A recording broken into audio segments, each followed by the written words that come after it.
Good morning, my Windsor real estate peeps. So, we get started this Wednesday morning, and it's crazy busy in the Windsor real estate market. Here's a little bit of data to be able to share with you. Over the last 9 months, we have averaged 1,000 new families or people or households per month moving to Windsor. 1,000 a month. A tsunami, in essence, of people moving to Windsor. They're bringing with them their jobs. They're bringing with them their businesses. They're bringing with them all of their economic advantage. And the reason we know this is that because our unemployment rate here is getting better, meaning that not only are we seeing an uptick of people, but we're seeing an uptick of jobs for those people. That's how dynamic this economy here is. And that's how sleepy our town is, too. That's Winston, Sir Emerson Charles Winchester III, Esquire. And those of you that are fans of MASH know where that name comes from. Many of you may be younger than to understand MASH. I ran into a gentleman the other day. I said, "Do you know who Aaron Brockovich is?" And he said, "Aaron who?" I'm like, oh my gosh. Different generation. Different things are important to them. So, Windsor is gangbusters right now. But there's areas of our market that are stagnant. The houses that are priced $950,000 or more are 28% of our market, and they just sit there because who in the heck can afford a $2 million house at an 8% interest rate or even a 6% interest rate? Nobody. Nobody would want to. So our market is exceptionally strong in different price points. So yesterday, there was a beautiful house in South Walkerville, a beautiful location in the city of Windsor, where there's only one or two or three or four houses per year that even come up available for sale. Maybe 15 houses per year ever come up available for sale in South Walkerville. One of the best areas of town. One of the most convenient areas of town. And it had 17 offers on it. 17 offers on it. Have I been clear? 17 offers on it. A house, 3 bedrooms, 1 bath, listed at $269,900. Had 17 offers on it. And it probably sold for north of $360,000. Because the last house in the neighborhood sold a week ago for $356,000. And this one probably did better, even though that other house was probably nicer. Maybe. This one was more traditional. That one was a little bit less traditional. That one had a garage. This one didn't have a garage. That one was lived in. This one was a rental property and showed very, very ugly as a rental property in our portfolio for a very long period of time. But at least we're starting to sell some of our portfolio of rental properties. This is the only way that we're going to solve our housing crisis here in the city of Windsor is if we can get some of our rental properties to actually turn over into the sale market so that families can move in. Yesterday, my phone rang again with another estate in a beautiful location in Riverside. Like, oh, thank you very much for calling. Today, I'm going to go out and see if I can't help them. I have some things I have to do for them. Today, my can, or my great big, can that I use to stack stuff in to move to the auction house, is coming available from OSA Auctions. Got to have it moved over to my Riverside Drive estate that I'm cleaning out, so I can get that house cleaned up and get that house sold, because right now it's an available housing unit. It could actually be 2 or 3 housing units if you thought about it that way. So here in the city of Windsor, things are gangbusters for those houses that are affordable, those houses less than $950,000. And we have no available inventory, none, that is livable under $300,000. No available inventory, 0, that's livable under $300,000. And I'll give you the example. The house on Glengarry. Some might call it livable if you believe in third world living. It might be livable, but it's not livable on a Canadian standard. The house is bowing out by a foot on each side.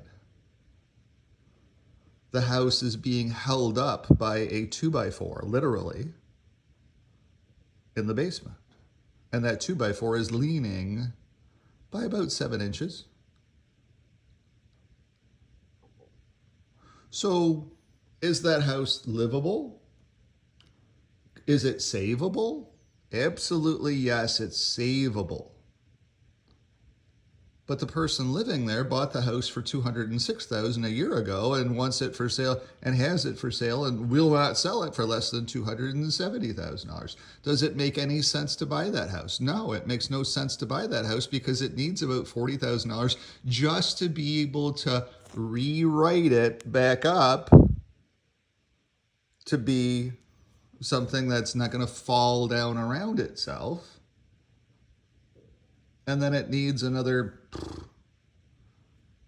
at least $20,000 of sprucing to make it livable to a modern standard.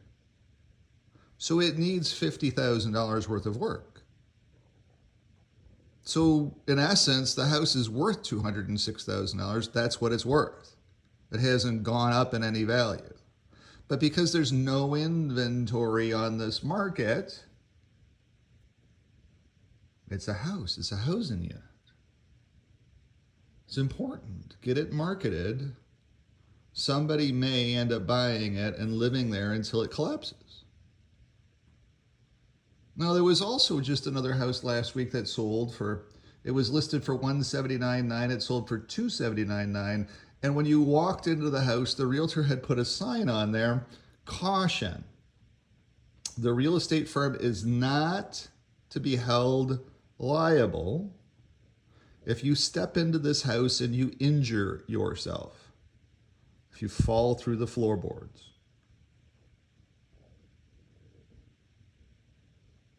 It was an estate sale. It was a mess.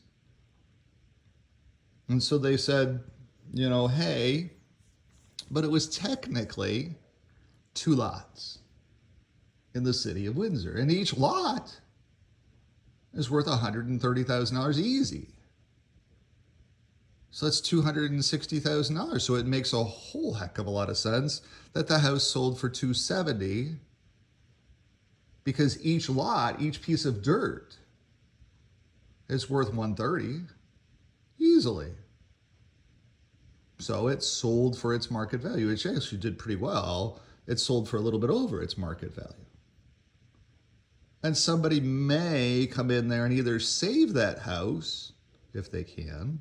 It was over 100 years old. It really needed to be torn down. And if they tear it down, then they can put 2 houses up there. And that area might be a good area to regentrify because it's water view. It's right along the Detroit River. There's a lot of dumpy shacks all around it. But those are going to go by the wayside. Those will go by the way of the dodo bird over time. And they are. There's a lot of empty lots there now too because the houses have simply collapsed. But you have to be willing to be one of those gentrifiers. And you also have to be willing to spend a lot of money in an interest rate environment that's very high. Or not very high, but modestly to the high side. Let's put it that way. So the other thing that's happening in the Windsor real estate market, and I have some of this right now. Today is another one. I'm listing a house on Liberty.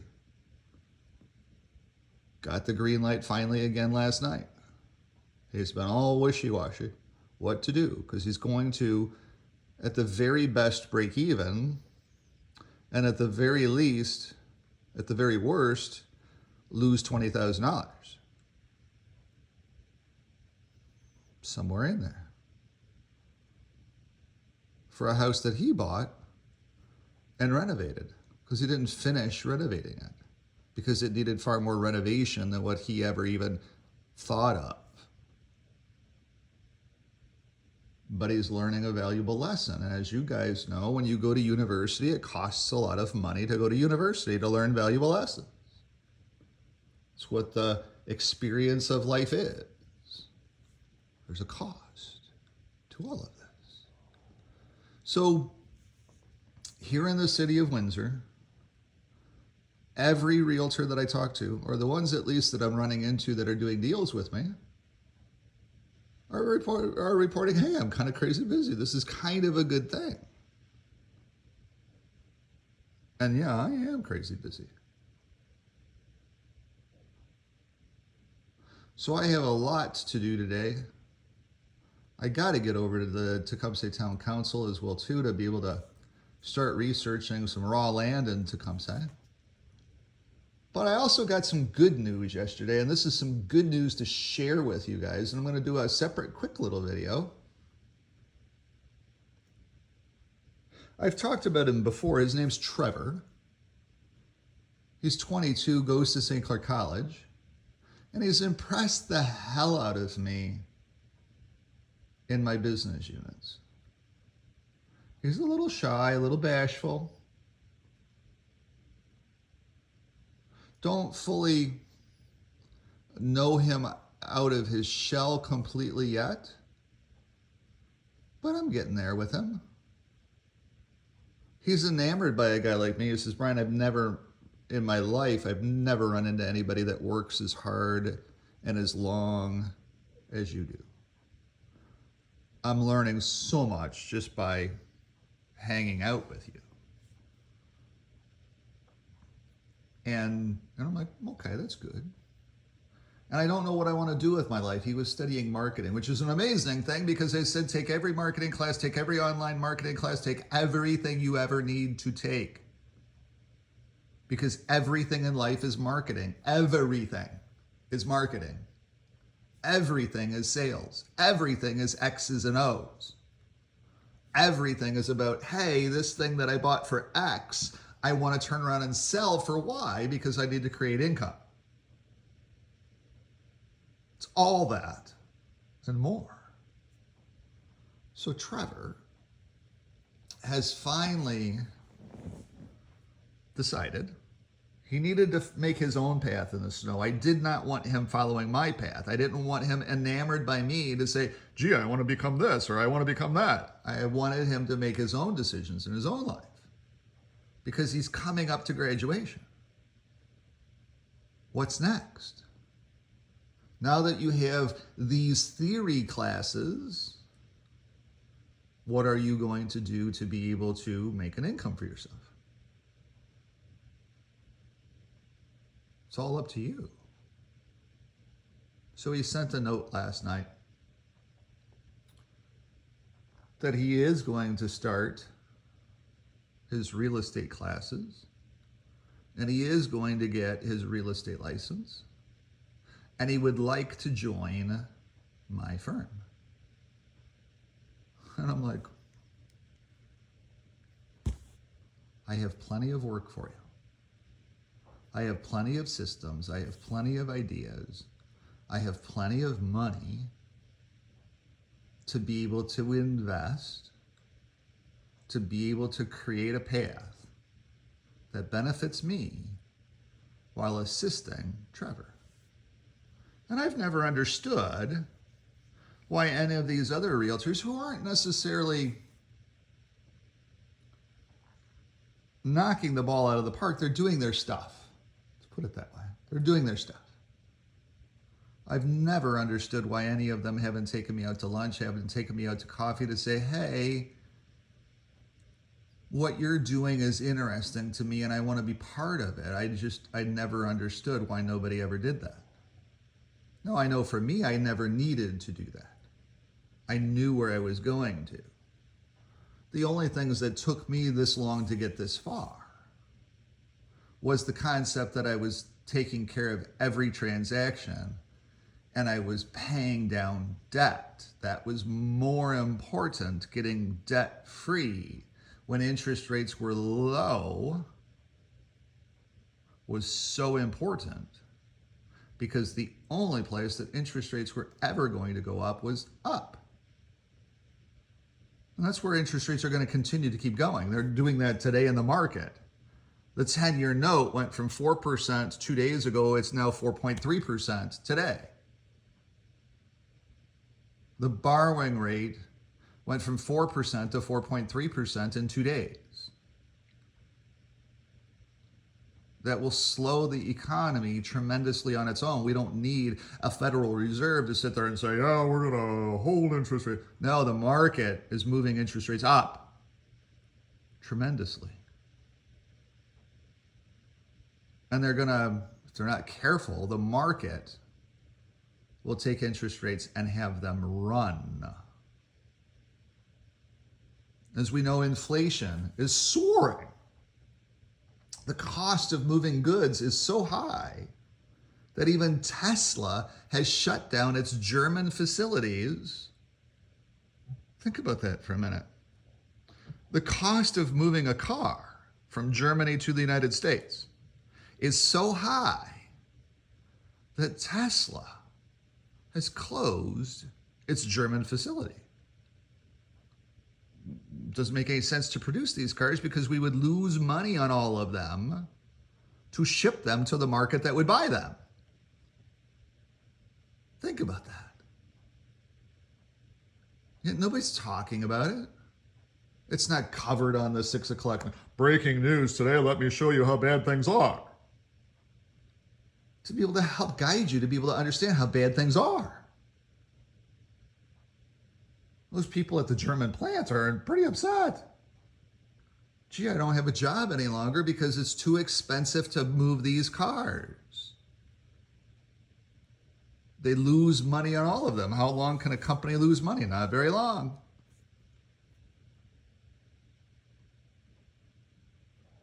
So the cost of moving every good is soaring. Yesterday's CPI, Consumer Price Index, blew out expectations, soared, in essence, if you want to think about it, but everybody was expecting a low number and we got a very high, or not a very high number, we got a high number. Because the cost of everything is soaring. And it doesn't help at all that we're running through the oil that we have on the globe above ground. It's not helping at all. The cost of oil, cost of a barrel of oil is closing on $80 again. $78 today. Where's it going to? It's going through the roof. Why? Because the Saudis have stopped producing oil. Again, something that's not covered on the news. Why? because the cost of shipping it around the globe because of the Houthi and the Blowfish people is super expensive. And it's heavy. So oil tankers can no longer go through the Panama Canal because the Chinese manage the Panama Canal. And they've cut the cost of management of the Panama Canal by getting rid of dredging operations. And so the Panama Canal is filling up with muck. And in our lifetime, may just go back to being raw land again if they don't end up dredging the damn thing. Then what do you do? How do you get a good through the Panama Canal? You can't. So we have some massive issues with inflation coming because the cost of producing a good is X, but the cost of transporting that good is Y. And that was always the R factor or the risk factor that all businesses took out of the mathematical equation to move their facilities to China. Everybody thought, gee, it's going to be so much cheaper to produce this cup in China and ship it. Well, now the cost of shipping has soared. And so it doesn't make any sense now to produce the cup in China. But we still need cups. Tim Hortons has now got its 60th anniversary, so it needs 60th cups. And they're all around the globe trying to get a plant to be able to produce 60th anniversary cups. And they're not coming from where they used to come from. There's a sign up here that says, made someplace. It's not going to be coming from there anymore because the cost of transportation of that cup is now through the roof. So that might end up even being produced in Canada. Again. By Canadians. Again. Which puts Canadians back to work. Which causes the cost of inflation to soar. Not a good thing, not a bad thing. But a thing. And now that here in Windsor, now that we have a new bridge coming, that will change the dynamic of Windsor-Essex County and the manufacturing base of Windsor-Essex County. We're already seeing that. That's why so many people are moving here. They're moving here for our jobs. And they're finding work because our unemployment number is going down while our residents are going up.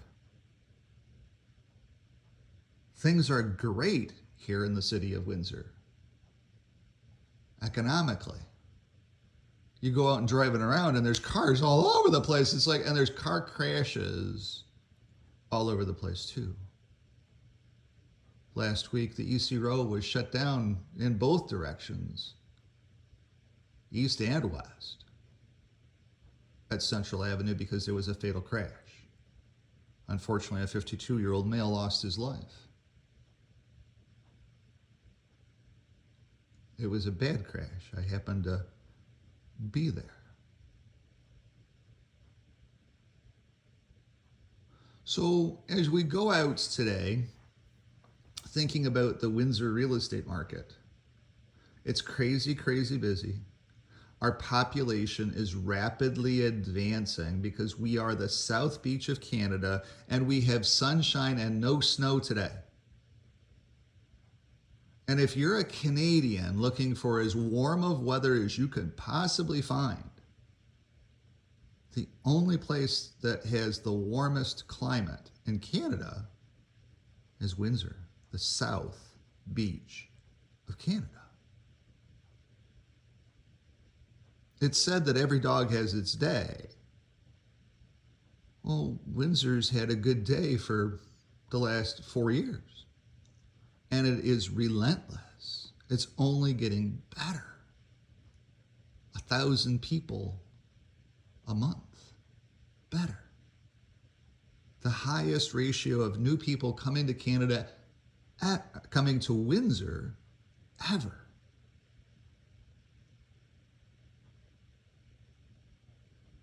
Think about that.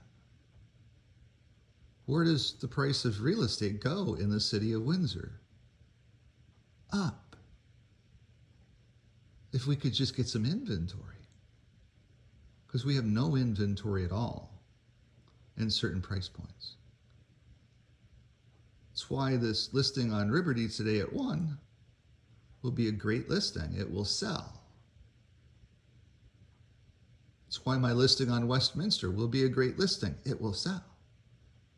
That's why my listing over on in Riverside on Garden Court in a beautiful little spot with an amazing school right there will sell. That's why my listing on Riverside Drive, Oceanside Riverside Drive, South Beach of Canada will sell.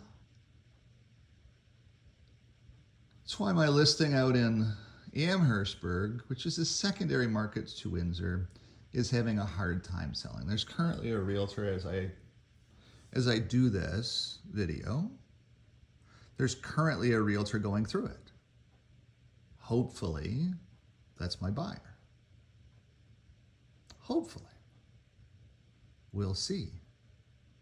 But that's why my listing over here in Riverside, in the Villages of Riverside, for $369,900 has 2 offers on it. One that we're waiting for financing, and another one that's a backup offer.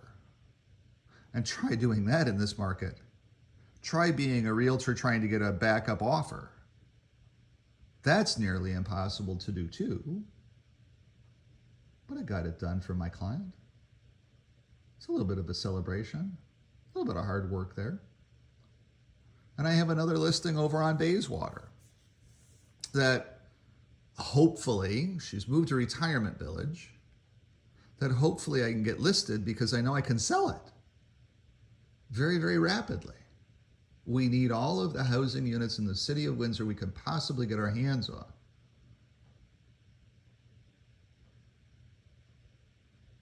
So, it's the benefit of my business right now as I've made the transitions to move away from buy side. And let's speak of that. Yesterday, I do have a couple of buyers. One of them that just doesn't understand because he's lived here his whole life and the world is kind of turned against him. We sold his house because he had some issues. We've got those issues solved by selling that house. But now he's back trying to find a house. And he doesn't understand yet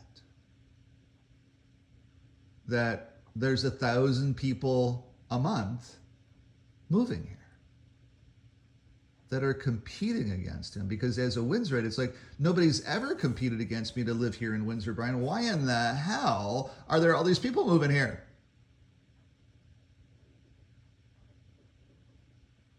Because they're all capable of creating income for themselves. And they understand value. So they're moving here in droves for the lifestyle. So as you go forward today, that's the update for the Windsor real estate market. It's amazing here. And if you're thinking about moving here, you really do need a Windsor-based realtor to be able to share with you all of the insight about neighborhoods. If you move here, finding the right neighborhood in a crazy real estate market is exceptionally important. Because there's some neighborhoods with absolutely no inventory. There's nothing available for sale because those folks will never leave those neighborhoods. They will die there, especially in a 6% interest rate environment. They're not moving. They'll just stay put and renovate, add on, do whatever they need to do. So if you're thinking about this move to Windsor, if you're looking for a house in the city of Windsor, I don't take on a whole lot of buyers, but I have a very systematic process that I use to be able to help you get over that barrier. Everybody must walk through the same process. to be able to reduce your stress and to be able to help you be successful in buying a house. So give me a jingle, 519-995-6145. I'm Brian, your realtor down here in the city of Windsor, the father of Put, who doesn't seem as worked up as I am today. Have a great day. Bye-bye.